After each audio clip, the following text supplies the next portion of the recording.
Buen día. Hoy lunes 27 de octubre del año 2025.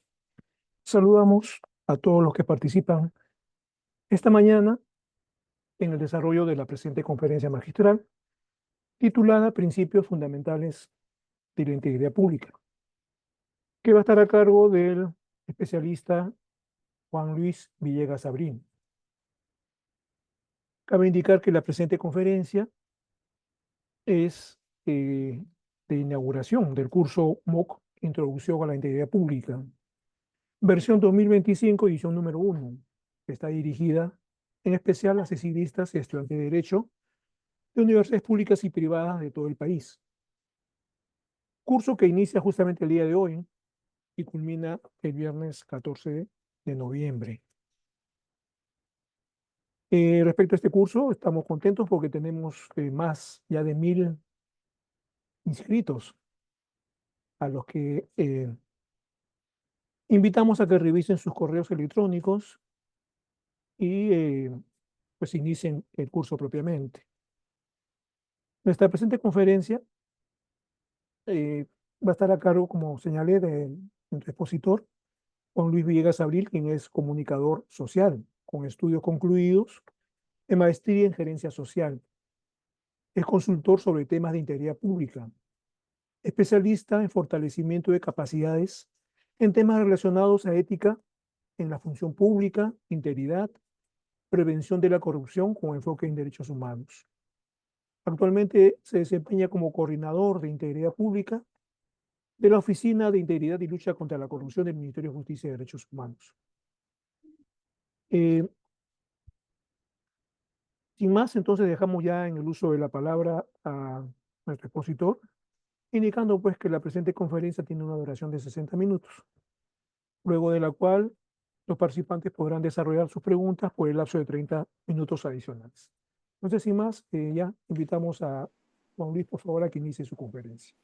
Muchas Muchísimas gracias. gracias, buenos días, doctor Jesús, buenos días con todos los conectados. Veo 970 y pico conectados en esta mañana, lo que me da bastante alegría porque la virtualidad nos permite eso, ¿no? Poder llegar a cecilistas en este caso y estudiantes de Derecho de todo el país para que podamos conversar, ¿no? Siempre la intención es esa, para que podamos conversar juntos, para que podamos reflexionar juntos sobre un reto muy, muy grande que tenemos en nuestro país, que es fortalecer una cultura de integridad y para ello poder compartir con ustedes algunas ideas que a manera de principios fundamentales para construir esta cultura de integridad, pues va a ser fundamental para que en esta mañana conozcamos cuál es la estrategia del Estado, cuál es la política en nuestro país para hacerle frente a un problema, o a dos problemas en realidad, a dos problemas bastante grandes, complejos, que venimos arrastrando desde hace un tiempo ya en nuestro país, que es por un lado la corrupción, que la vamos a definir aquí, y por otro lado también las faltas a la integridad pública o comportamientos, conductas reñidas con la integridad, y en ese marco pues vamos a poder definir a medida que vaya presentando estas ideas en torno a este tema, que además, digamos, son las ideas de inicio, ¿no? Como el inicio del partido, porque como mencionó el doctor Jesús Rosadio, ustedes están iniciando un curso MOOC que va a contribuir en su formación para todos los que quieran ser servidores públicos, y ya varios están partiendo ya desde el CESIGRA, pero también para quienes no, quienes deseen optar por otro camino, pero que tengan este sello de comportamiento ético en su vida ciudadana, va a ser fundamental que conozcamos lo que vamos a presentar hoy de manera inicial, a manera de dar de probar el dulce nada más, porque van a profundizar en el curso MOOC que se ha diseñado para todos ustedes. Y vamos a iniciar entonces con esta pregunta. Siempre iniciamos con esta pregunta en estos espacios porque yo siempre digo, esta es la pregunta del millón. ¿Cuál es la pregunta del millón? Si es que consideramos que en nuestro país la gente respeta las leyes. Solemos hacer esta pregunta en los espacios presenciales que tenemos y cuando hacemos la pregunta y separamos, si es que consideran que la gente en el Perú respeta las leyes, las autoridades y los políticos, solemos tener tres nos bien contundentes. No, no, no. Y es más, tres nos que van creciendo a medida de que la gente, no, dicen, "Bueno, autoridades, no, la gente participa con más ganas. Y los políticos, no, la sala, el auditorio, normalmente es un sonido fuerte diciendo que no, que no. Tenemos esta característica de respetar las leyes en nuestro país. Esto supone un reto, porque si es que tenemos en la percepción, si es que percibimos que el cumplimiento normativo no es una característica propia de nuestra sociedad, entonces tenemos un gran reto cuando la respuesta al problema de la corrupción y la falta de la integridad pasa en un inicio por fortalecer el cumplimiento a las normas. Entonces uno se pregunta si es que estamos yendo por buen camino, si es que la respuesta que estamos dando es la que debería de darse o deberíamos de ir por otros lados o complementar esa mirada que apunta a generar mejores condiciones para que todas las personas, todas cumplamos las leyes. Y quien dice las leyes o las normas, estamos hablando de aquellas que están escritas como aquellas que no. Estos acuerdos sociales implícitos que nos permiten convivir con nosotros y construir pues una vida en común que sea satisfactoria para todos. Entonces el punto de inicio es esta imagen que están viendo aquí en pantalla es de la encuesta que se hizo hace unos años, donde como ven hay tres torres con tres nos contundentes. Ni la gente, ni los políticos, ni las autoridades respetan las leyes. Y esto es muy problemático. Y esto es algo que lo tienen que pensar mucho estudiantes de derecho o casi egresados de derecho. Estoy estudiando derecho, estoy formándome en leyes, cuando el cumplimiento normativo es todavía bajo, opcional, porque ya se empieza a matizar, ¿no? Opcional, cuando se profundiza en esto, ¿por qué cumples una norma? ¿Por qué no? Hay una diversidad de respuestas que podemos encontrar que va desde el me conviene o no cumplo simplemente porque no hay una sanción, porque genera impunidad. Entonces, este es un gran universo. Solamente estas tres preguntas nos podrían dar para hablar eh, todo este espacio, pero solamente es el punto de partida, lo que va a gatillar. ¿Lo que va a gatillar qué? Lo siguiente que tenemos. Si no hay cumplimiento normativo, ¿cómo esperamos que, o si el cumplimiento normativo está en construcción, todavía tenemos desafíos para hablar propositivamente, ¿no? Para no hablarlo en negativo, sino para hablar propositivamente. Si el cumplimiento normativo tenemos desafíos para elevar el cumplimiento de todos los actores sociales, no es de sorprendernos, que, por lo tanto, que tengamos problemas de corrupción o de faltas a la integridad o de comportamientos cuestionables. Ayer todos habrán visto, o varios habrán visto, la televisión quizás, o ya se han enterado por las redes sociales de una congresista, ¿no?, que le están haciendo la pedicure en la oficina del Congreso, en horario laboral, con un trabajador del Congreso. Es este tipo de problemas reñidos con la ética y la integridad o problemas de corrupción, como vemos aquí en pantalla, son lamentablemente recurrentes. ¿Tiene relación con el bajo cumplimiento normativo? Sí. ¿Qué podemos hacer? La respuesta está, esta no la vamos a ver, esta la vamos a ver, quizás esta la van a ver, si no me equivoco, como parte del curso. ¿Qué se puede hacer? ¿Cuál es la respuesta del Estado? Pero antes de ello, ¿qué principios? Si estamos hablando de principios, volviendo aquí, de principios fundamentales de la integridad pública, el primer principio que debemos de seguir es principio de realidad. Es decir, ponerle nombre a las cosas. Es decir, saber identificar cuál es el problema, tener un diagnóstico real y un diagnóstico que también identifique a mí como actor social, como ciudadano, como servidor público, también si es que estoy siendo parte del problema, tanto activamente o si soy parte del problema porque miro a otro costado y digo, este problema no es conmigo, esta situación no es conmigo, y prefiero mirar a otro lado y que pueden pasar muchos problemas en una entidad pública y mirar simplemente para otro lado porque no me quiero meter en problemas. Eso también es estar parte, ser parte de esta realidad y actuar. El no actuar también es una postura, y que tiene que ver con este principio de realidad. Tenemos que saber ponerle el nombre a las cosas. Y a veces hay mucha resistencia para que este principio realmente pues, pueda tener la, la cabida, ¿no? Lo que esperamos, porque se suele matizar y se suele mencionar, no, no estamos tan mal. Yo creo que en las entidades públicas tenemos dos grandes problemas que yo creo está en diversos estudios y nos lo dice la misma OCDE. Tenemos serios y grandes desafíos para construir instituciones que cada vez sean más sólidas, para construir instituciones que cada vez más respondan a las demandas de la ciudadanía. Dicho propositivamente, digamos, suena a desafío.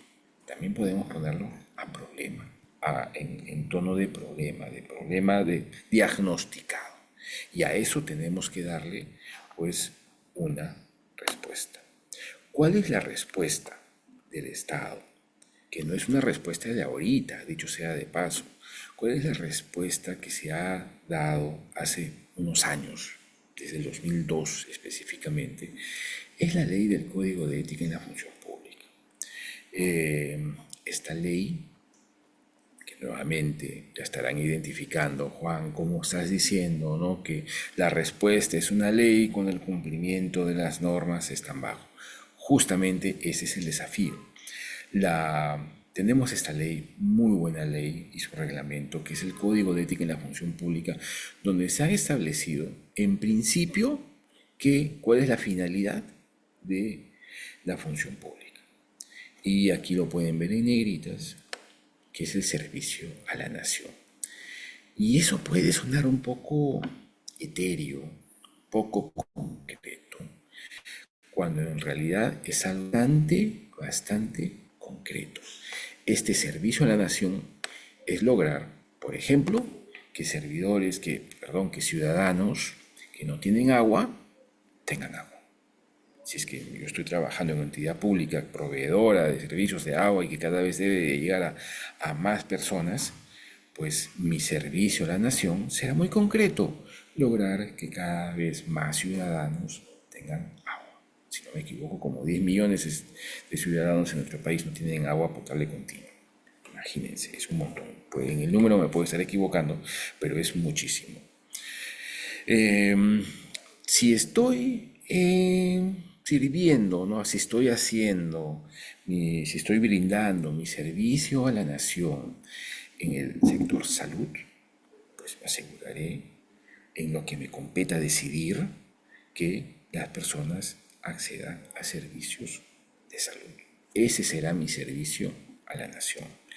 Si es que estoy en el sector justicia y soy un operador de justicia, ¿no?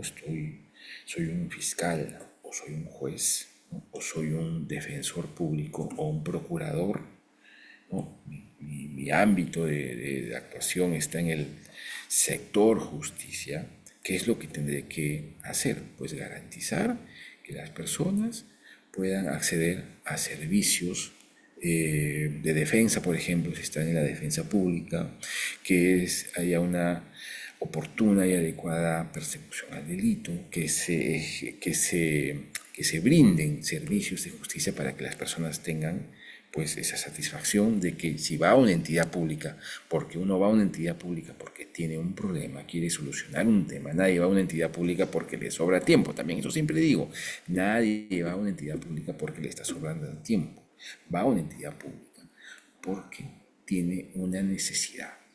Esa necesidad se vincula siempre con el ejercicio de un derecho. Y ese es el servicio a la nación, hacer que las personas puedan ejercer sus derechos. ¿Cómo? A través del servicio que prestamos, a través de lo que hacemos todos los días, la forma como hago las cosas, como decido las cosas que voy a hacer. Y para ello tenemos tres pilares. Y lo tenemos desde el 2002, como les digo, no es algo novedoso, más 25 años más o menos, aunque estoy hablando, 23 años. Y ahí tenemos los principios, los deberes y prohibiciones que rigen el ejercicio público para construir esta sociedad más justa, este servicio a la nación, esta atención a la ciudadanía.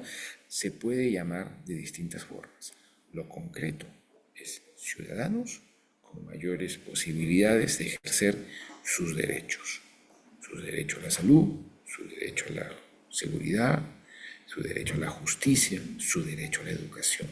Eso es el servicio a la nación. Y para ello estos principios, deberes y prohibiciones, que ahí están todos en pantalla, pues son fundamentales, son claves para que este servicio a la ciudadanía, que se traduce en la posibilidad de que las personas ejerzan sus derechos, estos principios son fundamentales, son vitales, porque no puede haber no puede haber ejercicio o servicio a la ciudadanía si es que, a ver, escojamos uno, si es que no actúo con probidad.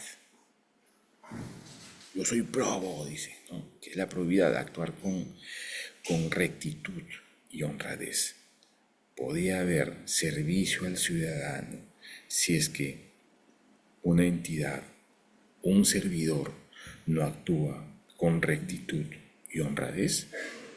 Pues no. En tiempo electoral podría haber este servicio al ciudadano realmente con el sello de ética e integridad si es que este servidor va contra los principios de neutralidad que rigen siempre, pero se ponen en realce en procesos electorales como el que vivimos ahora. Pues por supuesto que no. Podría haber este servicio al ciudadano que se traduce en ejercicio de derechos de las personas, y ese es otro tema que no lo mencioné. Este ejercicio de derechos fundamentalmente debe de velarse que los puedan ejercer aquellas personas que están en situación de vulnerabilidad. Podría haber eso cuando no se actúa con transparencia, cuando se obtienen ventajas indebidas, cuando se presiona, amenaza o acosa, cuando no se es veraz, cuando no se ejerce adecuadamente el cargo, cuando se utilizan los bienes del Estado para fines particulares. Por supuesto que no. Por supuesto que no. La respuesta cae por su propio peso. Entonces, ¿qué es lo que tenemos que hacer? Dar realce, poner este código importante, necesario, orientador por un lado y por otro que te obliga, o sea, te orienta de tu conducta, pero también te obliga a que te comportes de una determinada manera como servidor público.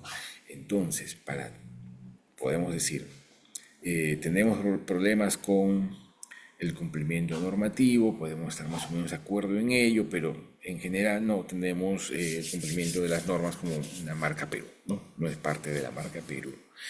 No está así en el sello, ¿no? Ni tenemos un polo, yo cumplo las normas. No, no tenemos eso. Pero sí nos puede ayudar para revertir esa situación en el ámbito del ejercicio de la función pública, que este código realmente se cumpla para poder cambiar la realidad que tenemos.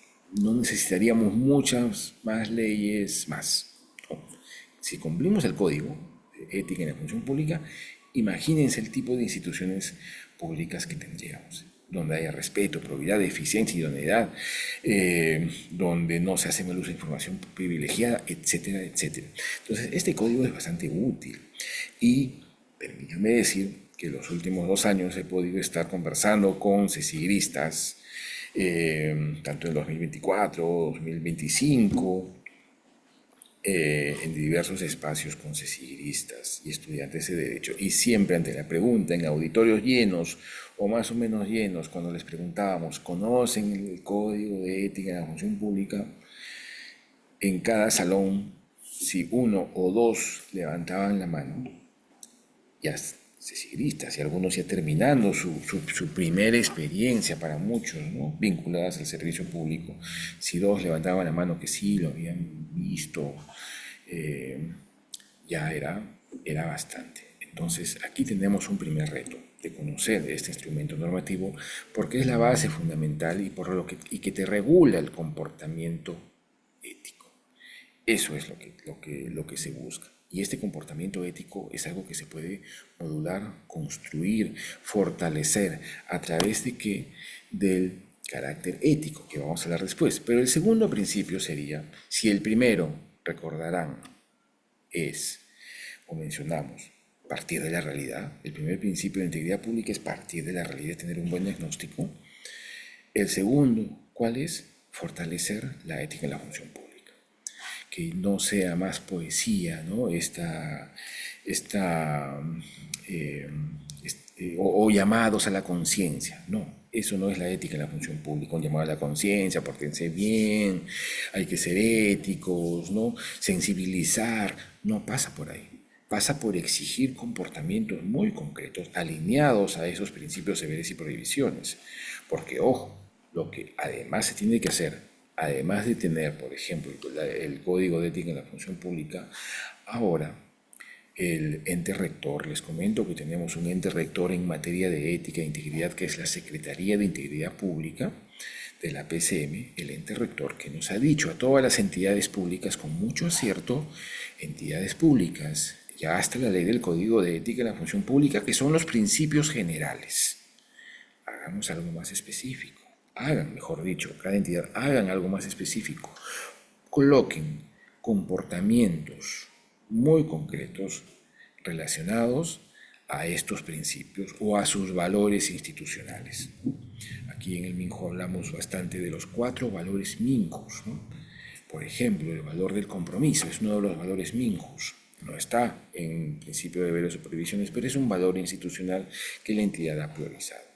¿Cómo se evalúa el compromiso? ¿Cómo se mira el compromiso? ¿Cómo se ve? ¿Qué características tiene? ¿Cómo lo voy a medir? ¿Cómo mido el compromiso en un servidor? ¿O cómo mido la probidad? ¿O cómo mido la idoneidad? A través de lo que hace este servidor o esta servidora. A través de su comportamiento y su conducta.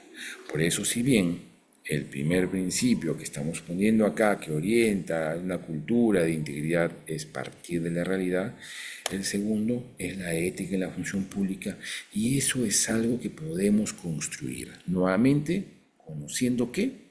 Conociendo cómo las personas toman decisiones. Y para ello se pueden construir, pensar en diversas estrategias. Para compartir con ustedes aquí en el Minjus, desde hace unos años, estamos en la línea de identificar y fortalecer esto que se denomina el carácter ético. ¿Qué es el carácter ético? Es el conjunto estable de disposiciones internas que orientan la conducta de una persona, no su discurso, porque en el discurso todos se portan bien, en el discurso no está mal nada. ¿A qué se orienta el carácter ético? A identificar cómo las personas toman decisiones. En el sector público, pues se expresa en la capacidad de este servidor para actuar con integridad, incluso cuando hay presión, incluso cuando hay incentivos inadecuados o incentivos negativos, o incluso cuando no hay supervisión. Eso es el carácter ético. ¿Cómo lo vamos a graficar? Con un ejemplo. ¿Qué harían si se encuentran una billetera? Piense cada uno qué es lo que haría si se encuentra una billetera. Están caminando por la calle, por llegar a su universidad, al centro donde hacen su cecina, y de repente ven una billetera donde se está saliendo por ahí un billete de 100 o una Santa Rosita, ¿no? Un billete de 200 que ya casi no se ve. ¿Qué es lo que haría? Hace 2 años, no miento, hace más años, se hizo un experimento social. ¿Qué ocurrió en este experimento? ¿Qué fue lo que sucedió? Personas se acercaban a entidades públicas o privadas en distintos países, 40 países si no me equivoco, ahí vamos a poner la información en la pantalla. Se acercaban y decían, disculpen, ¿no? Me encontré esta billetera, pero no soy de acá.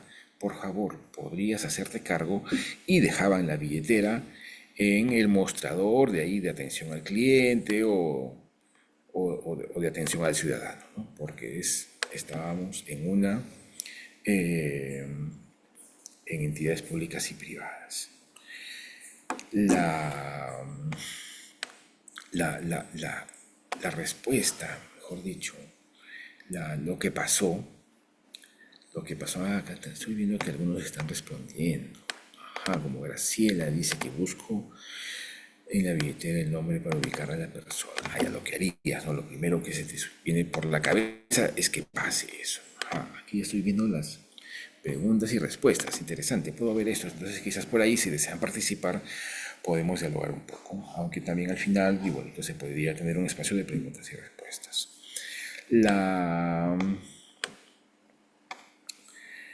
Se me fue un poquito de idea. Ya, acá está. ¿Qué es lo que sucedió? En varios, en casi todos los países, devolvían la billetera. Y ojo, estas billeteras tenían distintas cantidades de dinero. Sorprendió a los que hicieron este experimento, los sorprendió que a más monto de dinero, mayor nivel de devolución, excepto en 2 países. Lamentablemente, excepto en 2 países. Uno de esos países era el Perú, otro México. Ahí acá está la información. 40 países, 355 ciudades.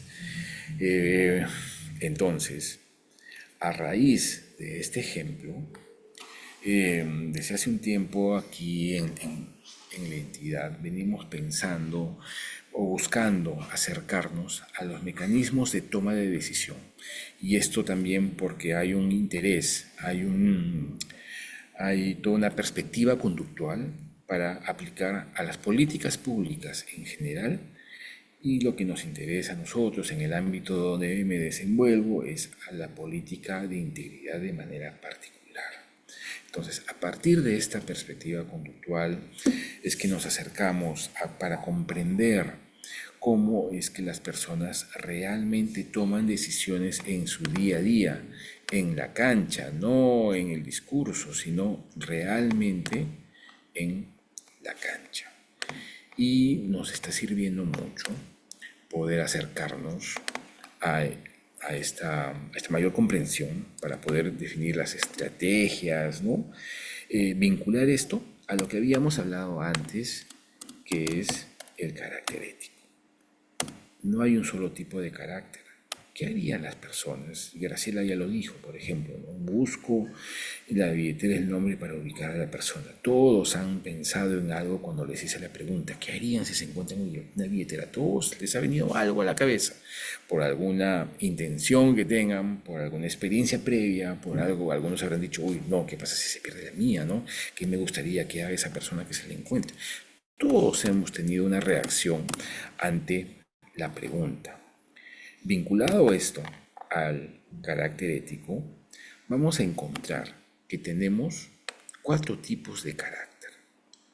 4 tipos de carácter. Para quienes les interese profundizar sobre ello, esta idea, esta propuesta que la hemos traducido en esta presentación, la hemos tomado, para quien quiera leerlo, de un libro que se llama Los Simpsons y la filosofía, que presenta diversos temas filosóficos de manera muy asequible, de manera muy amable y donde te ponen ejemplos muy concretos.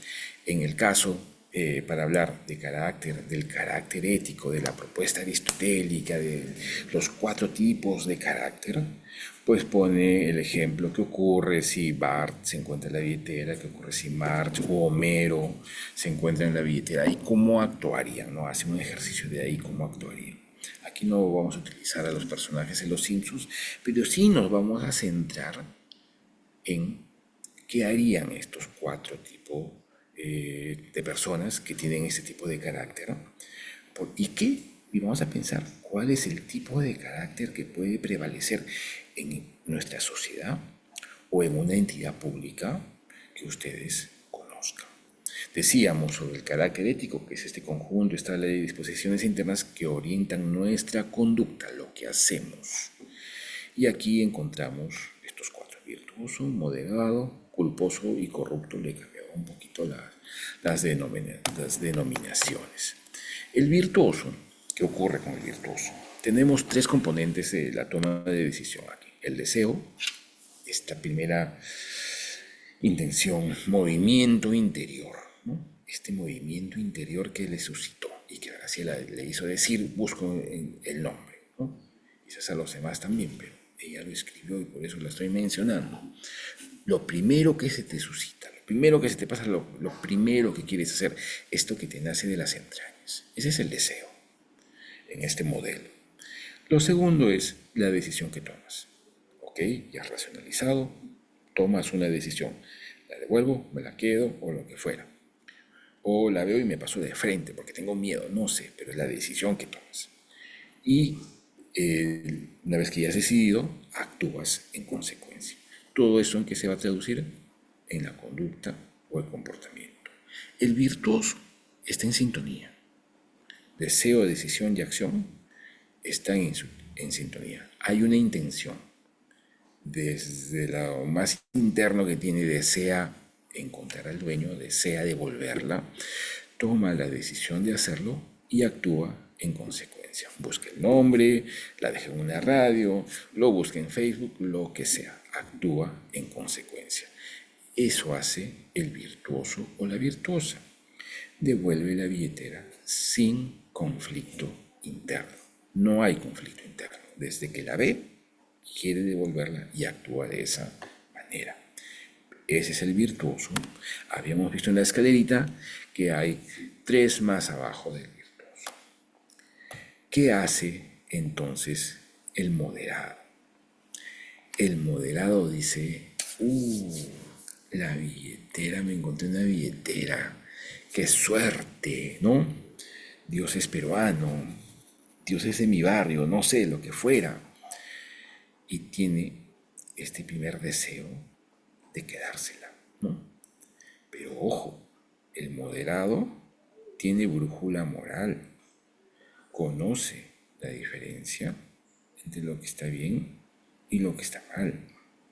Sabe que si se queda con algo que no es suyo, sabe que eso puede ir quizás contra lo que ha aprendido de chiquito, ¿no? Conoce los límites, ¿no? Tiene reparos en hacer lo que le da la gana, ¿no? Dice no.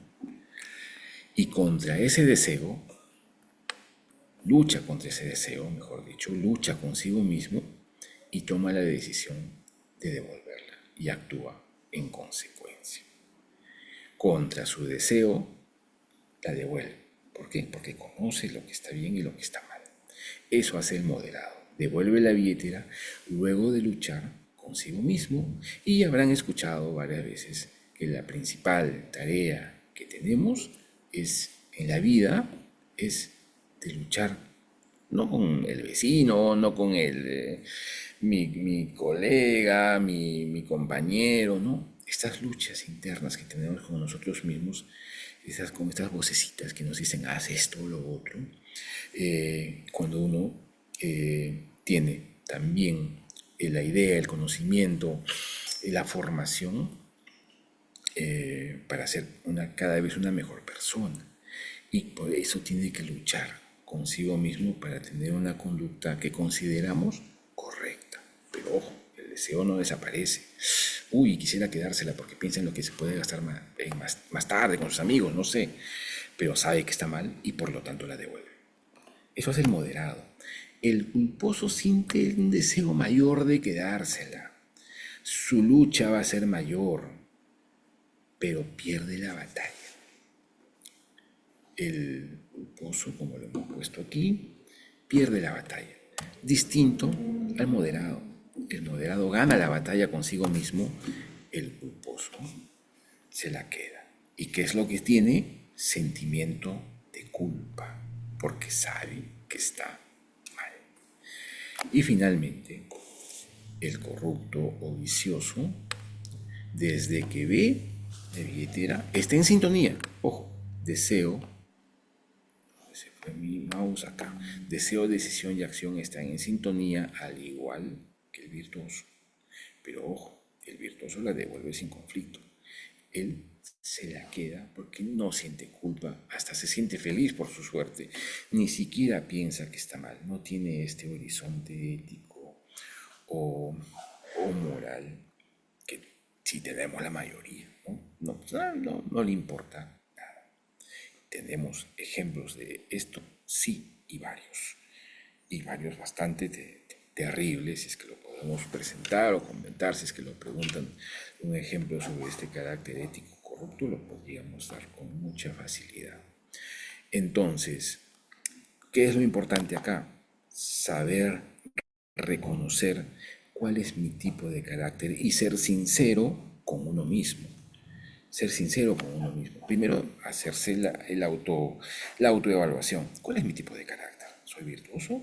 Es decir, actúo correctamente sin esfuerzo, deseo hacer el bien. Por ejemplo, devuelvo sin dudar y sin conflicto interno la billetera. Soy moderado, es decir, tengo deseos contrarios a la virtud o a lo que considero que es correcto, pero me esfuerzo, ¿no? Me esfuerzo para portarme bien. Es decir, sienten la tentación, pero se obligan a devolver la billetera o a actuar bien por convicción moral, porque saben que eso es lo esperable, el comportamiento esperable. O soy culposo, sabemos lo que es lo correcto, pero no logran actuar bien. Es débil, un carácter ético débil ante el deseo. Y finalmente, corrupto o vicioso, no reconoce el mal en sus actos y carece de juicio ético, ha perdido esta brújula moral. Entonces, como ven, el tipo de carácter ético que estamos encaminados en comprender más y mejor en nuestra entidad, en el Minjus, también debería de ser un ejercicio que nos lleve a pensar a todas las personas. Primero, ¿cuál es mi tipo de carácter? ¿Cuál es el tipo de carácter ético que prevalece en la entidad donde quiero trabajar, donde quiero desempeñarme, etcétera? Para ver si es que hay coincidencia. Y esperamos todos pues estar en la línea más alta, ¿no? Ser virtuosos o mínimo, ni culposos ni corruptos, moderados si quieren, ya que esta lucha interna tampoco la vamos a negar, pero siempre yendo tras la virtud, siempre buscando actuar de forma correcta y siempre viendo también cómo están actuando los demás para ver también la virtud en los otros, que eso también es una tarea que deberíamos de poder hacer. A veces es fácil ver y criticar a los demás, ¿no? Pero también podríamos hacer un ejercicio de ver la virtud en los otros de acuerdo a esos tipos de carácter que hemos visto. Es un ejercicio que podríamos hacer. ¿Cuáles creen que es el tipo de carácter que prevalece? Pueden comentar al momento de hacer preguntas o si desean acá las preguntas y respuestas que estoy viendo en el chat. Tercer principio entonces, si bien habíamos hablado del primero, que es partir de la realidad, el segundo es la ética en la función pública, pero para que no quede en la teoría, lo más concreto, definir el carácter ético propio y el carácter ético de los demás. Eso es clave y fundamental en la sociedad en general y más aún en la entidad pública que maneja recursos públicos y que su naturaleza pues es brindar un servicio tal como lo hemos mencionado anteriormente. A continuación, entonces, ya que estamos avanzando con el tiempo, nos quedan más o menos unos 15 minutos, vamos a hablar ahora de qué es la integridad pública. Hasta hace unos años no se hablaba mucho de integridad pública, hasta hace unos años no era una palabra que formaba parte del discurso. La primera, hasta donde yo conozco, el primer espacio donde se empieza a hablar de este tema, y no solamente hablar, sino hacer cosas muy concretas como les voy a mencionar, es aquí en el Ministerio de Justicia, el 2013, les comento, se implementa un proyecto con asistencia técnica de USAID, se implementa un proyecto donde se diseña el primer modelo de integridad. Pregunto, ¿han escuchado hablar del modelo de integridad? Es la principal herramienta de gestión que nos permite aterrizar el enfoque de integridad, de lo que voy a hablar ahorita. Entonces, en 2013 se implementa este modelo de integridad, 13, 14, 15, parte del 16, y después con la Secretaría de Integridad Pública, ya esto se hace política pública, lo que es muy interesante. No solamente recogen la experiencia del modelo de integridad de aquí del MINJU, sino otras experiencias nacionales e internacionales, y se crea lo que hoy es una política que es implementar el modelo de integridad, que es la herramienta que nos va a permitir aterrizar este enfoque. ¿Y qué es lo que nos dice este enfoque? Primero, hablando de integridad pública, tenemos la definición de la OCDE. Ya habrán escuchado más de una vez que tenemos que el Perú quiere ingresar a este grupo de países OCDE que tienen mejores estándares de calidad de vida, mejores políticas públicas, etcétera, etcétera. Para la OCDE, la integridad pública son tres cosas: valores, principios y normas éticos. ¿Para qué? Para mantener y priorizar el interés público sobre los intereses privados en el sector público. El interés público. ¿Qué es el interés público? Este servicio a la nación, que las personas puedan ejercer sus derechos. Y para ello, pues tiene un sistema, ¿no?, de integridad, donde está justamente hay diversos elementos, pero de eso no vamos a hablar porque vamos a hablar del modelo de integridad un poquito. Pero esa es la definición grande, digamos, la definición institucional. Cuando hablamos de integridad pública, hablamos de la definición institucional. ¿Cuál es? Es esta, digamos, es esta definición. Además, internacionalmente discutida, reconocida. Es lo que queremos, que tanto los valores, los principios y las normas nos lleven siempre a priorizar el interés público o lo que nos interesa a todos: educación, seguridad, justicia, salud, etcétera. Eso es justamente. Ahora, para hablar del enfoque de integridad y qué es lo que estamos haciendo de manera específica en nuestro país, tenemos o siempre suelo utilizar esta metáfora del barril y las manzanas. ¿Qué nos dice esta metáfora del barril y las manzanas? Si es que en un barril con manzanas hay una manzana podrida, digamos esta, ¿qué es lo que tendríamos que hacer?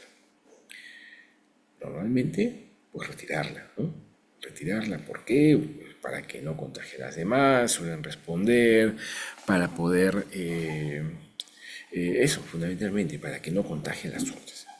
Identificar a la manzana que está mal y sacarla, y sacarla. Más o menos, esa ha sido la estrategia en nuestro país de lucha contra la corrupción. La palabra lucha no está ahí de casualidad, ténganla ahí en cuenta. más o menos desde el 2000, el código de ética, ¿no? Más o menos desde esos años hasta el 2018. En general, la estrategia ha sido identificar la manzana que está mal y buscar sacarla, sancionar. El enfoque era un enfoque sancionador. 20 años más o menos así, casi 2 décadas, con esta mirada. Y cada vez han habido propuestas y que se han puesto, ¿no?, en la discusión pública, como por ejemplo en China les dan pena de muerte a los corruptos, o en no sé qué país les cortan las manos, o en no sé qué lugar ni él ni nadie de su familia puede ejercer la función pública, de eso deberíamos hacer en nuestro país, etcétera, etcétera, ¿no? Ha habido esa, esa intención y eso se suele discutir de tiempo en tiempo. ¿Por qué? Porque la mirada está todavía en ello, en tengamos mejores estrategias para sancionar. Hay que tenerlas, por supuesto que sí, fortalecer la sanción, que tenga que ser cada vez más oportuna. Los procesos son muy largos, ¿no? Por supuesto que sí. Pero después de 2 décadas así, uno se pregunta si es que este es realmente el camino. Eh, si es que preguntáramos, si es que estamos satisfechos con los resultados de 2 décadas, más o menos, de lucha contra la corrupción, todos vamos a decir, ¿no? Como que podríamos estar mucho mejor. Entonces, como les decía ya, la Secretaría de Integridad Pública, habiendo visto eh, otras experiencias, dice, ¿qué tal si es que el problema no está en la manzana, si no está en el barril? ¿Qué tal si nos dedicamos a atender el barril? ¿Qué pasa con este barril que constantemente hace que haya manzanas podridas? Y si dejamos de hablar de manzanas y hablamos de servidores y servidoras, y si dejamos de hablar de barril y hablamos de instituciones públicas, ahí tenemos lo fundamental del enfoque de integridad. Lo que busca es curar el barril, atender el barril o atender la institución, eh, más que identificar, poniendo el énfasis, identificar quién está haciendo malas cosas para sancionarlo, más de que poner ahí el esfuerzo, poner el énfasis en prevenir de que eso no pase. Entonces acá la palabra clave ya no es lucha. La palabra clave, cuando hablamos del enfoque de integridad pública, la palabra clave es prevención. Y ese es un cambio que todavía genera resistencias, es un cambio en el enfoque de una política pública. No es fácil, toma su esfuerzo. Estamos encaminados en esa línea. Y Juan, ¿qué es curar el barril? ¿A qué te refieres, no? De forma concreta, ¿no? ¿Qué es curar el barril, atender el barril? Es, por ejemplo, que por aquí alguien presentó un asistente anónimo. ¿Qué pasaría si se denuncia algún hecho contra los principios del sector público, pero se toman represalias en contra del denunciante? Ajá, ¿qué nos dice entonces este cambio que aterriza de manera concreta en el modelo de integridad? Por ejemplo, en el modelo de integridad, que es la expresión de este enfoque, decíamos, de este enfoque preventivo, de este enfoque que le presta atención a las condiciones y a la forma de hacer gestión pública para fortalecer la capacidad de prevención de estas entidades para que no hayan problemas de corrupción o faltas a la integridad, dando respuesta acá a lo que decía su compañero, o más que dando respuesta, comentando lo que nos decía. ¿Qué encontramos en este modelo de integridad que está organizado en 9 componentes? Una herramienta de gestión, ¿no? Un documento que nos permite, y una estrategia que nos permite aterrizar el modelo de forma muy concreta para hacerlo operativo en el día a día de la institución. Frente al problema de la denuncia, por ejemplo, ¿qué es lo que nos dice el modelo? Acá podemos verlo. Hay un componente que se llama canal de denuncias. Ajá, ¿cuál es el marco normativo de ese componente fundamentalmente el decreto legislativo 1327 que permite que una persona pueda hacer una denuncia anónima. Así es, porque acá dice en el comentario, a ver, vamos a moverlo más acá para poder leerlo. Pero se toman represalias, en efecto.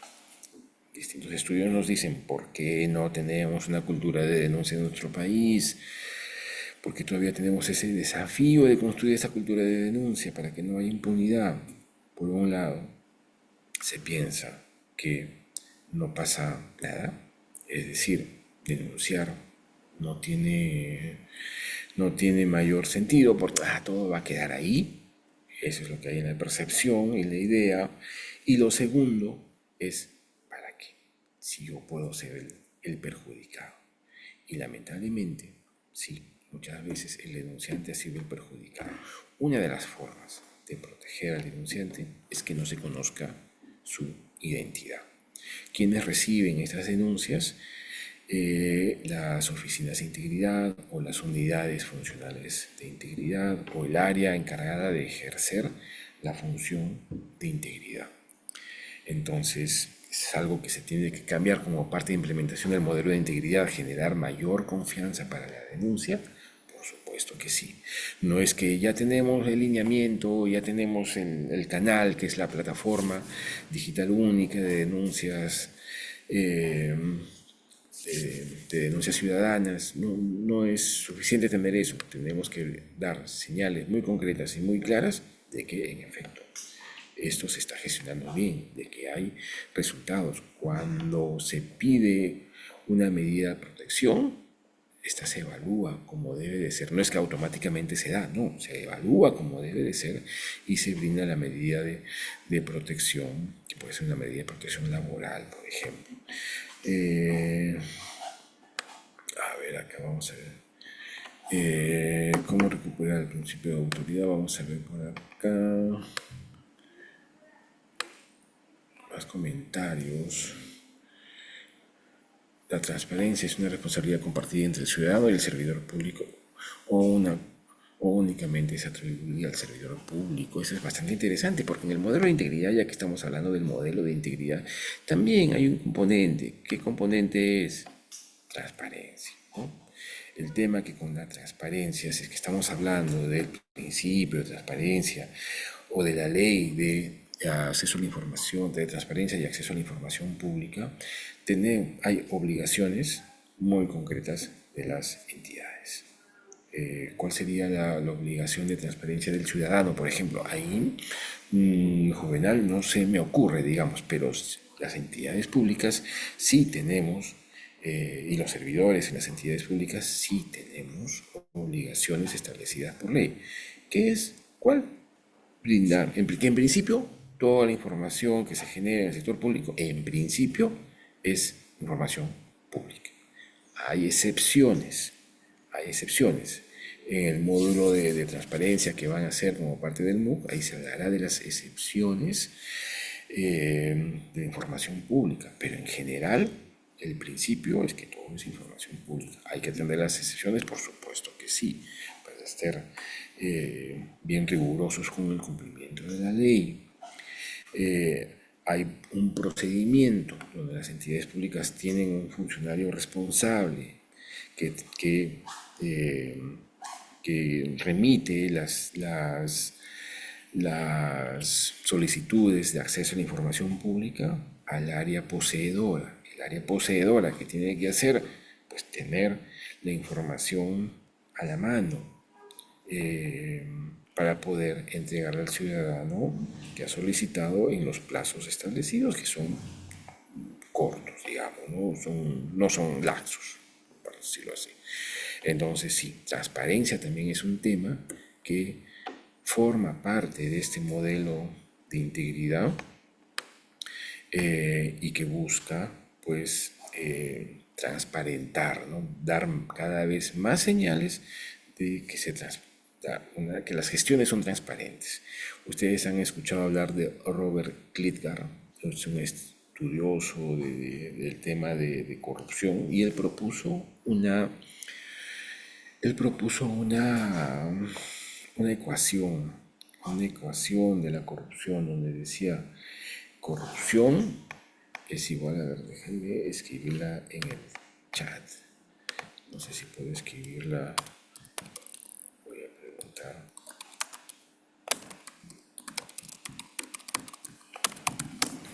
Hay forma de escribirla. Estoy preguntando.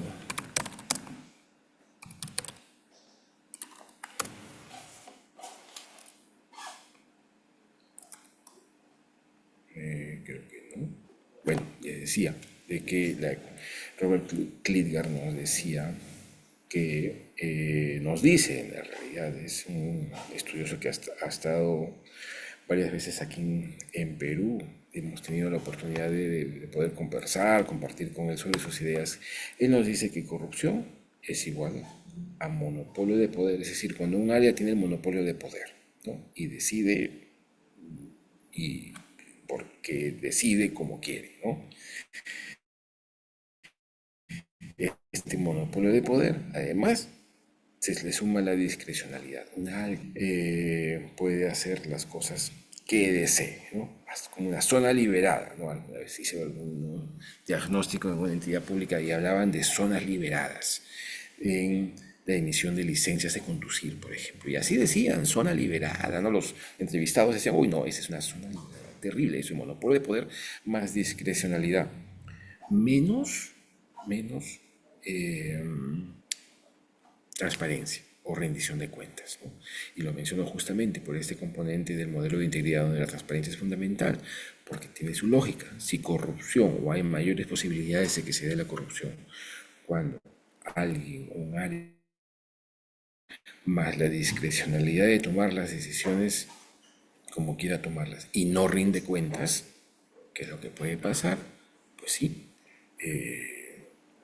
puede pasar mayores actos de corrupción. Tiene mucho sentido, y es muy potente esta fórmula o esta ecuación, perdón, ecuación de la corrupción, para poder comprender la, este fenómeno de la corrupción, que es el problema por el cual tenemos una política de integridad.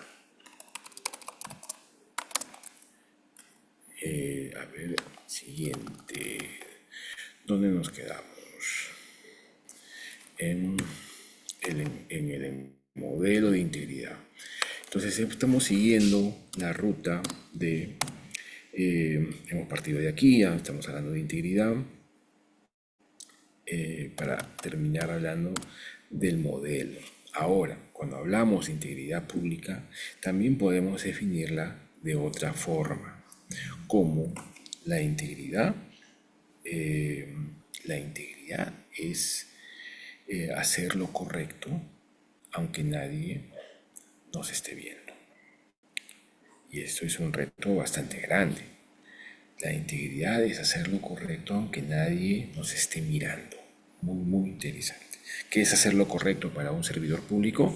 Pues comportarse de acuerdo a los principios, deberes y prohibiciones del Código de Ética en la Función Pública. Con eso ya tenemos muchísimo ganado, si es que realmente se actuaría de esa forma. Otra definición que utilizamos y difundimos desde la Oficina de Integridad del MINJUS es: la integridad pública es el cumplimiento de la palabra dada. Y ustedes dirán: Juan, ¿qué tiene que ver la integridad con cumplir la palabra? A ver, en ese marco, esta definición nos dice, en otras palabras, que uno es íntegro, o una entidad es íntegra, cuando cumple con su palabra. ¿Y dónde está la palabra de las instituciones? Ustedes que están haciendo su CESIGRA, ¿dónde está la palabra dada que da a las instituciones donde están haciendo su CESIGRA? Eso es donde lo encontramos, como es la palabra de la institución. Eso lo encontramos normalmente, o lo encontramos en su misión, que empieza con un verbo, que es una actuación. Por ejemplo, de una entidad como Minjus, su palabra, que está en su misión, empieza con garantizar el acceso a la justicia o garantizar el respeto a los derechos humanos. Esa es su palabra, esa es su palabra. Una entidad como un gobierno regional, por ejemplo, o una municipalidad, promover el desarrollo de la localidad o de la región. Ahí les pregunto, ¿cuál es la palabra dada del Poder Judicial? Entiendo que varios se siguen el Poder Judicial, o del Ministerio Público. ¿Cuál es la palabra que le da a la sociedad? Es decir, yo existo para esto, yo existo para hacer tal cosa, ¿no? Esa es la palabra, esa es la palabra dada. Será íntegra en la medida que cumpla o no con su palabra. Pero ojo, para que una entidad cumpla con su palabra, esto no va a caer, eso no va a caer del cielo, ¿no? No, eso no va a ser solamente una buena intención, en otras palabras. Esto solamente se logra cuando los que integran la institución cumplen con su palabra en el ámbito de alcance de sus decisiones y su actuación. Entonces, la entidad puede cumplir con su palabra, transitar hacia esa cultura de integridad cuando todos hacen lo que tienen que hacer, desde quienes están tomando las decisiones y toman las decisiones con un principio de ética e integridad, y por otro lado, quienes están en el día a día operando, haciendo los informes, llevando documentos, atendiendo al ciudadano, etcétera, etcétera. Es decir, en todos los niveles jerárquicos, todos tienen que cumplir con su palabra para poder construir esta institución íntegra. Porque si no, los componentes del modelo van a ser solamente una suma de cosas que se pueden cumplir, pero que no van a llevar a que la entidad construya una cultura de integridad.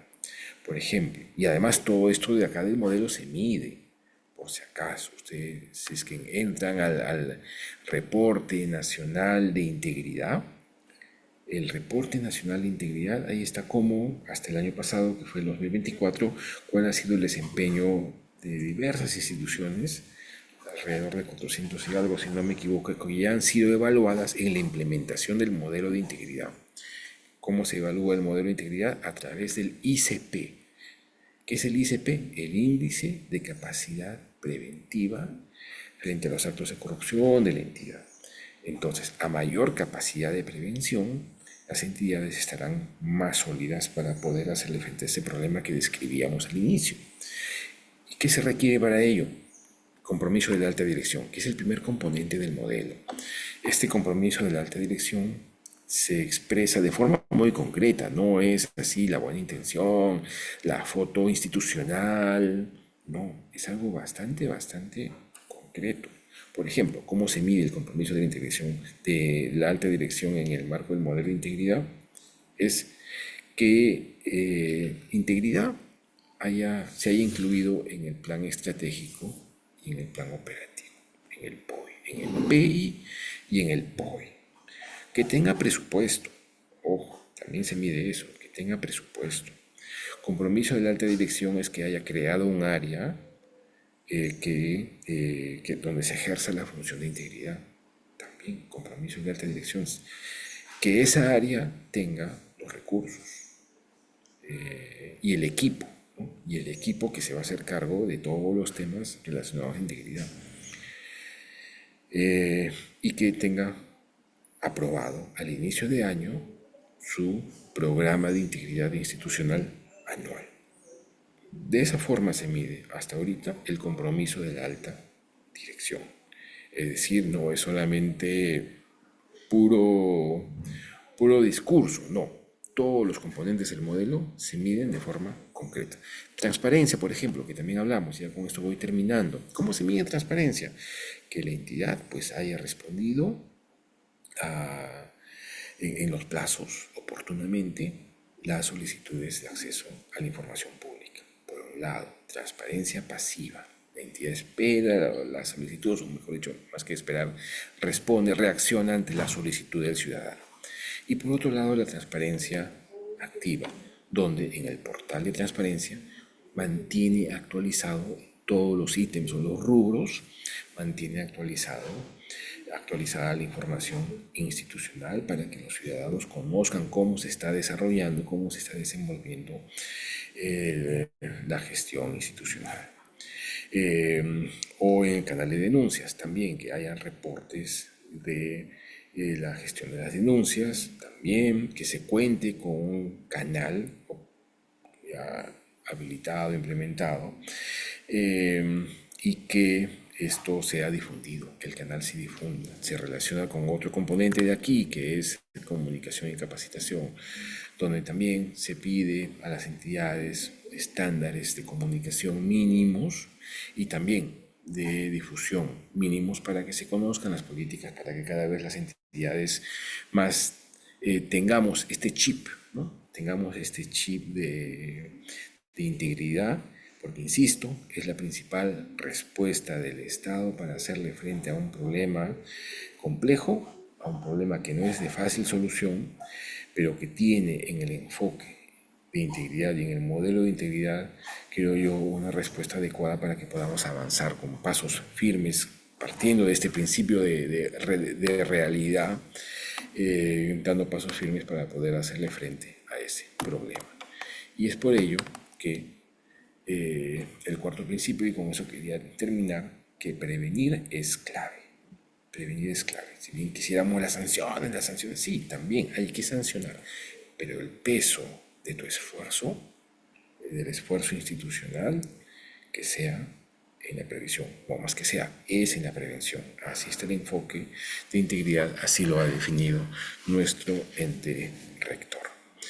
Y muy bien, con eso me pasé unos minutitos, más de las 12, y no sé qué sigue, si es que tenemos ahora algunos comentarios, ideas, preguntas, para, a ver, acá tengo algo abierto.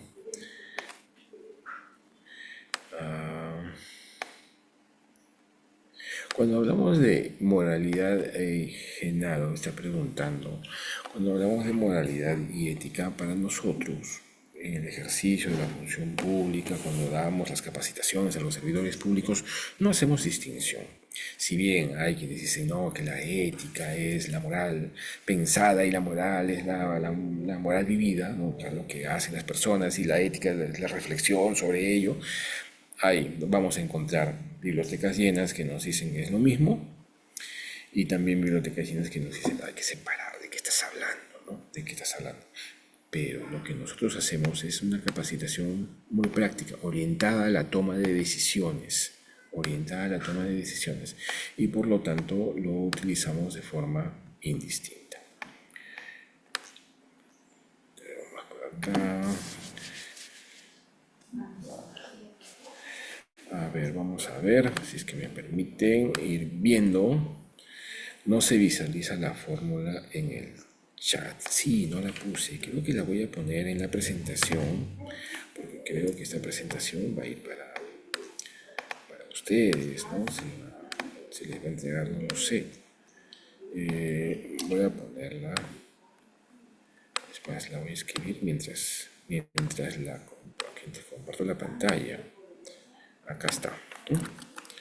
Es corrupción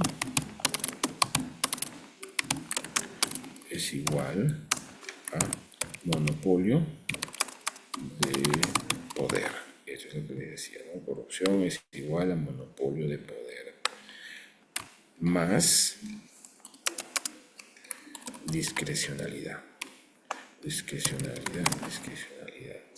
menos rendición de cuentas. Esta es la forma.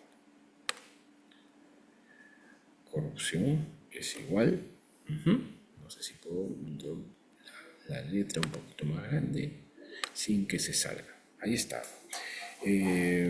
Carla estaba diciendo, ¿no? que no se visualizaba.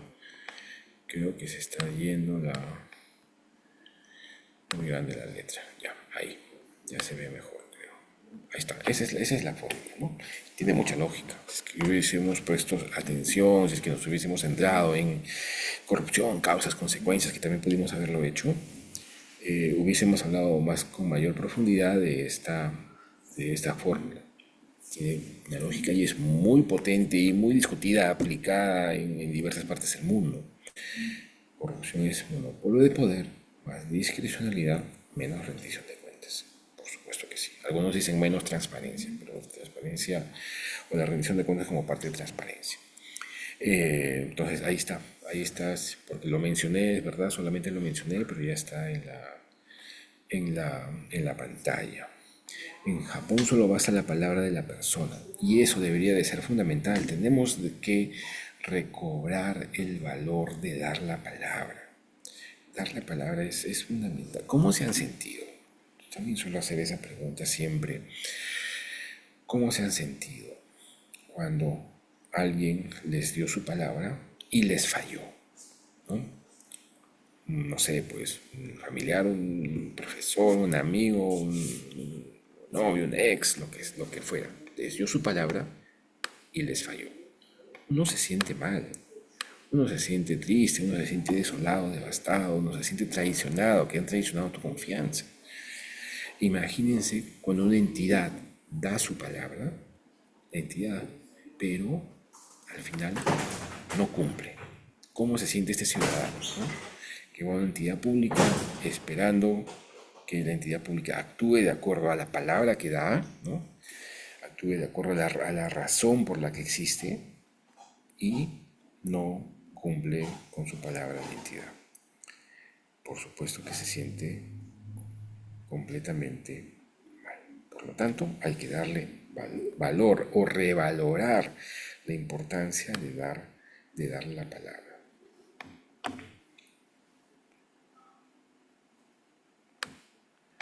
A ver. Si no existe presupuesto, la limitación no obliga a la entidad a implementar algún mecanismo de integridad. Ahí tenemos un lineamiento, Ángel, donde la implementación de la función de integridad es de acuerdo a la realidad de cada institución. Algunas entidades, por la naturaleza, las entidades tienen que crear oficina de integridad. Otras, unidad funcional de integridad. Otras, delegar a recursos humanos. Hasta hace unos años se delegaba hasta la oficina de asesoría jurídica. Eso ya no es posible. Delegar a la oficina de recursos humanos en adición a sus funciones. Por ejemplo, aquí en el sector justicia existe una entidad que se llama el PRONACEJ, Programa Nacional de Centros Juveniles. También tenemos la SUNAR, la Superintendencia Nacional de Registros Públicos, o el MINJUS, ¿no? Les comento esto, ¿por qué? Porque en el MINJUS tenemos Oficina de Integridad. En la SUNARP tenemos una unidad funcional de integridad. En PRONACEJ, ¿quién ejerce la función de integridad? El área de recursos humanos. Entonces, como ven, dentro del sector justicia existen diversas modalidades, solamente como ejemplo, dando respuesta a lo que nos está mencionando Ángel. Jaime Alfredo, ¿podría repetir el nombre del libro? El nombre del libro es Los Simpsons y la filosofía. Se van a divertir con ese libro, lo pueden leer a medida que los acompaña poco antes de dormir, en la combi, en la cúster, ¿no? Son, ojo, que sea, digamos, a veces los libros de filosofía suelen ser densos, ¿no? Este es ligero, pero ojo, no por eso no tiene profundidad. Es bastante profundo y si uno podía leerlo y releerlo y hacer lecturas cruzadas, por ejemplo, con sus propias lecturas de su carrera, porque nos va a interpelar, porque habla de distintos temas como el que hemos visto ahora, ¿no? Con el ejemplo muy concreto de la billetera, ¿a quién no se ha encontrado algo? ¿O a quién no le han dado un poquito de vuelto de más, ¿no? Entonces, o a quién no le han ofrecido algo indebido, o quien no ha visto acá esa cosita que te hace levantar la ceja, ¿no? Y ahí, ¿cómo actúa uno? Podemos ver ahí el tema del carácter ético. Para poder aplicar la ética en el servicio público, no se podría aplicar un tipo de compliance en el sistema público. En efecto, Juan Rueda, muchos definen el modelo de integridad como un sistema de compliance público, ¿no? El compliance es este sistema de cumplimiento, ¿no? Para prevenir actos indebidos en el sector privado. En el sector público tenemos este modelo de integridad que algunos dicen que es una suerte de sistema de compliance público. Sí, digamos, sí, pero no solamente es cumplir, ¿no? No solamente es cumplir, sino aquí lo que se busca es generar una cultura de integridad. Carla nos dice decepción, igual que Graciela, en efecto, igual cuando no cumplen con la palabra, y por eso es importante, fundamental, que ustedes empiecen a cumplir, no empiecen, continúen cumpliendo con la palabra que dan, tanto como familiares de alguien, ciudadanos, sensibilistas, estudiantes. ¿Por qué? Porque la otra persona realmente se siente abatida, decepcionada, como ustedes mismas están mencionando. ¿Por qué el Estado tolerará tanta corrupción y por qué no erradicarla en su totalidad? Usando métodos como la eliminación del individuo que la practica.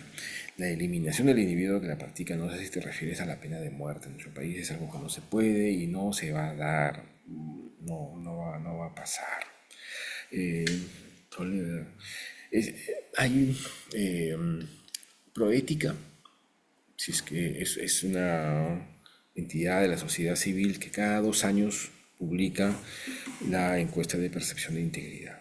De manera sistemática nos ha venido diciendo que el ciudadano en general es bastante permisivo, tiene una tolerancia media, mejor dicho, con con la corrupción. Es decir, convive tranquilamente con, eh, con, el, con el queso que se le lleva en puno a este servidor público para que te repongan el agua, porque ya pagaste, sí, para que te cortaron, pero para que te la pongan rápido, hay que darle un estímulo al servidor. Convive con eso perfectamente. O con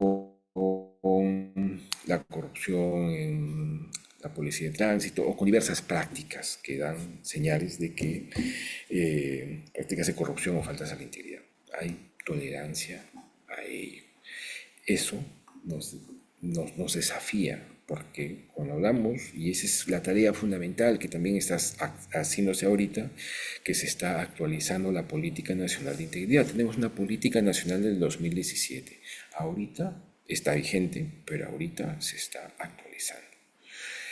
Y ahí el desafío va a ser grande, tener una política actualizada que aborde los problemas que se viven en las entidades públicas, que son reflejo de lo que se vive en la sociedad.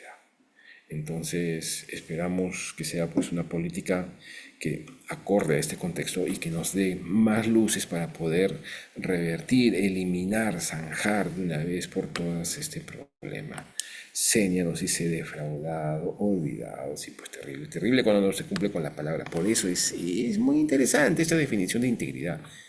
Uno es íntegro cuando cumple con su palabra. Y ojo, no hay integridad al 50%. No hay integridad más o menos, ¿no? No hay integridad, a veces sí, a veces no. Aquí partimos, hay un parteaguas. O uno es íntegro o no lo es. No puede decir a veces sí, a veces no. No, no funciona así. Una entidad pública tampoco puede decir eso. A veces soy íntegra, es decir, a veces cumplo con mi palabra y cumplo con mi misión y a veces no. No, no. La idea es, la propuesta es, el camino es que uno es íntegro o no lo es. Uno es ético o no lo es. Uno dice la verdad o no. Uno es honesto o no lo es. No hay nadie que sea más o menos honesto o no hay nadie que sea más o menos fiel, ¿no? No hay. A ver, que su novio les diga, su novia les diga que son más o menos fieles. Lo van a decir, bueno, hasta acá nomás, chao, ¿no es cierto? Así que, en la misma línea, ¿no? ¿Por qué no dar la muerte civil a los corruptos? Ajá, muy interesante, podrías Podría ser, de hecho, que hay una norma al respecto, pero hay que centrarnos en los mecanismos de prevención. En principio, nuevamente el nombre del libro, por favor, Los Simpsons y la filosofía. Existen plazos mínimos y máximos para la implementación de la integridad pública. De acuerdo hay un decreto supremo 148-2024 que para la implementación del modelo de integridad. Ahí se habla de un principio de progresividad. Esto es progresivo, ¿no? Y por etapas, ¿no? El modelo de integridad se implementa por etapas, ¿no? Las entidades están en la etapa 1, otras en la etapa 2, otras en la etapa 3. No a todas se les exige todo. No, claro, todos tienen que implementarlo, sí. Dar lo mejor de sí como institución, también dar señales claras de que se está comprometido con la construcción de una cultura de integridad, sí. ¿Cómo? Implementando el modelo de integridad, ya pocos, pero sin prisa, pero sin pausa. Eso me gusta mucho, sin prisa, ¿no? A veces cuando uno hace rápido, se pierde los detalles, pero también sin pausa, es decir, de manera sistemática, no solamente para la evaluación. Ese es un tema también. Les decía que el modelo de integridad se evalúa una vez al año. Ahorita estamos en momento de la evaluación. Del 20 de octubre al 7 de noviembre, todas las entidades públicas que vamos a ser evaluadas reportamos a la Secretaría de Integridad lo que hemos hecho durante el año. Y no puedes hacer solamente los 2 últimos meses no se puede. Es una implementación sistemática. Después, ¿cuál sería su opinión en el enfoque del ámbito en el sector público? Si se tiene un modelo de integridad en el sector público, no siempre refleja lo que es. Solo incluyen por la entidad que tengan un ISO ganado. Los ISOs van por su propio camino. Yo creo que el camino es lo que había dicho, sin prisa, pero sin pausa, sino sistemático y dando señales muy claras y concretas de que existe un real compromiso con fortalecer una cultura de integridad. Y eso tiene que ir muy, muy de la mano con este principio de realidad. Ponerle nombre a las cosas, no esconder la real situación o la real magnitud del problema, ¿no? Siempre se suele hablar así, porque los presuntos actos de corrupción que puedan darse, a mí me da la impresión como que no quisiera decirse de que sí, tenemos actos de corrupción y esto es realmente un problema grave. Hay que ponerle nombre a las cosas, hay que mencionarlas para después poder cambiarlas. Frente a un administrado en el sentido de tramitar documentación con leyes que no se deben aplicar sin control de legalidad, es monopolio de poder y discrecionalidad, no entendí mucho. Pero, ¿qué se puede hacer cuando viene desde arriba? Ese es el gran desafío que tenemos, Patricia, en efecto. ¿Qué se puede hacer cuando a veces se ve que de estructura, ¿no? De estructura es difícil? Y cuando me refiero a la estructura, por ejemplo, me refiero a por ejemplo, la meritocracia. Ustedes que quieren hacer servicio público se van a encontrar con una realidad donde la meritocracia en general no existe. Juan, ¿qué estás diciendo? Así es. Si continúa la mayoría en el Estado somos CAS, por ejemplo. El CAS es un régimen laboral, el más extendido en el sector público, que no tiene una línea de carrera. No tiene una línea de carrera. Para hablar en primero, si yo, por ejemplo, quisiera ascender, no puedo. Si quiero ganar más, me tengo que ir a otra entidad, postular a otro CAS y me voy. Entonces, eso es un problema que tenemos, eso me refería con los problemas estructurales que también se enfrentan, la política, la estratégica, las intenciones de fortalecer una cultura de integridad en las entidades públicas. Giovanna nos dice, en mi opinión, depende de los altos mandos, directivos funcionarios, como decía el presidente, hasta no cambiar la mente de las personas con antecedentes no deben estar en cargos en el Estado. en una, en un taller alguien dijo, no llueve, nunca llueve de abajo para arriba. Me gustó muchísimo. Eh, y en efecto, siempre la lluvia es de arriba para abajo. Por eso el primer componente del modelo es el compromiso de la alta dirección para que eso irradie a toda la entidad y contagie en el buen sentido de la palabra a toda la entidad este compromiso que tiene que venir desde arriba para que todos nos sintamos comprometidos, valga la redundancia, en esa línea. La corrupción desaparecerá cuando esté el frente ser humano no corrupto, no entendiendo y ser. ¿Qué más tenemos? ¿Cuáles consideran sido los mayores cambios en el proceso anticorrupción? ¡Wow! Esa es una pregunta bien compleja, Claudia, pero me gusta porque yo creería que no voy a hablar de la lucha anticorrupción que está en el ámbito penal, ni de los avances que se tienen Procuraduría, Ministerio Público, no, sino de lo que conozco, que es la implementación de un sistema de compliance público, si quieren, o de un modelo de integridad. Yo creo que el mayor cambio, y que también es un riesgo, que el mayor cambio es que el chip o la palabra integridad ya se conoce, ya se conoce. Hasta hace unos años, cuando convocábamos aquí mismo a los servidores públicos en el MINJUS a un taller de una charla, una capacitación en integridad, se acercaban y decían, buenos días, ¿no? Aquí es el taller de integración. Y era recurrente. Aquí es el taller de integración, ya ha explicado, ¿no? O sea, integración lo hará recursos humanos, ¿no? Sus estrategias de integración para fortalecer el compromiso institucional, muy bien. Esto es integridad, es otra cosa, ¿no? Ahora ya no sucede eso. Todos conocen, en general se conoce que hay una política nacional de integridad, que hay una estrategia de integridad, que hay un modelo de integridad. Integridad se ha escuchado. Ese me parece que es un gran logro, un gran avance. Y a la vez decía que es un riesgo, porque si no se le da contenido, si no se ve que esto es algo distinto, si no se ve de que esto realmente, oye, esto es otra cosita, como dicen, ¿no? Esto es otra cosa, va a decir, vaya, va a ser lo mismo, ¿no? Y no va a cambiar nada. Pues bien, por un lado, que ya esté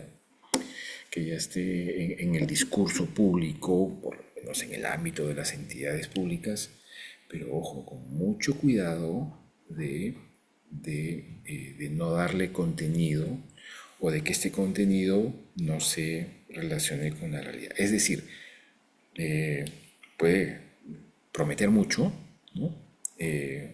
Pero al final no cumplir. Y ahí estaría cumpliendo un pecado original, como hemos visto, no cumplir con su palabra. Un link del libro, gracias ahí para quienes deseen el libro. Doctor, hablando del CAS, en el PJ han aceptado el régimen laboral con beneficios 728. Se entiende que eso se verá progresivo en todas las entidades públicas. Vi la noticia, Carla. No sé si esto va a ser progresivo. También hace unas noticias vi que en SUNARP también, una entidad del sector justicia, también está sucediendo esto. No sé si va a ser progresivo, no sé si es algo que se va a dar, pero creo que eso, o sea, si bien eso pueden representar mejoras para los servidores públicos, no es una reforma del régimen del servicio civil, que eso es lo que pretende servir, ¿no? Que va más allá solamente de lo salarial, sino que te presenta una suerte de línea de carrera distinta, muy alineada a los objetivos que tú buscas como profesional y como servidor público. Pero que si me preguntas qué es lo que quisiera yo, sí, diría que cada vez los trabajadores que han ingresado por concurso público, todos, que tengan cada vez mejores condiciones laborales. ¿Eso está bien? Sí. ¿No es una reforma? No. ¿Deberíamos tener una reforma, impulsar la reforma? Sí. Eso se tiene que dialogar, consensuar con también los momentos políticos también. Por eso a veces es tan difícil avanzar. Mercedes nos dice, el canal del gobierno debe sensibilizar a todos los ciudadanos en la escuela de la educación cívica. Así es, Mercedes, y en esa línea está también la actualización de la Política Nacional de Integridad para poder brindar desde la escuela justamente este chip que muchos dicen se ha perdido cuando ya no hay cursos de educación cívica, ¿no? Dicen, se perdieron esos cursos, deberían de volver. No sé si deberían de volver, pero sí fortalecer esa formación ciudadana, porque al final, ¿quiénes entran al sector público? Ciudadanos que vienen de escuelas, no vienen de otro planeta, ¿no? Eh, Vienen de las instituciones públicas, privadas, universidades privadas, públicas, y ahí uno se suma al sector público. Ya para ir terminando, Miguel Cabero, estimado Juan, muy buen aporte del Minjus, adelante, subsecretario de Monitoreante. Miguel, mucho gusto, excelente, siempre me gusta cuando entidades del sector público conversamos y buscamos estas soluciones que desde hace tiempo se han buscado, ¿no? Se han buscado para fortalecer una cultura de integridad.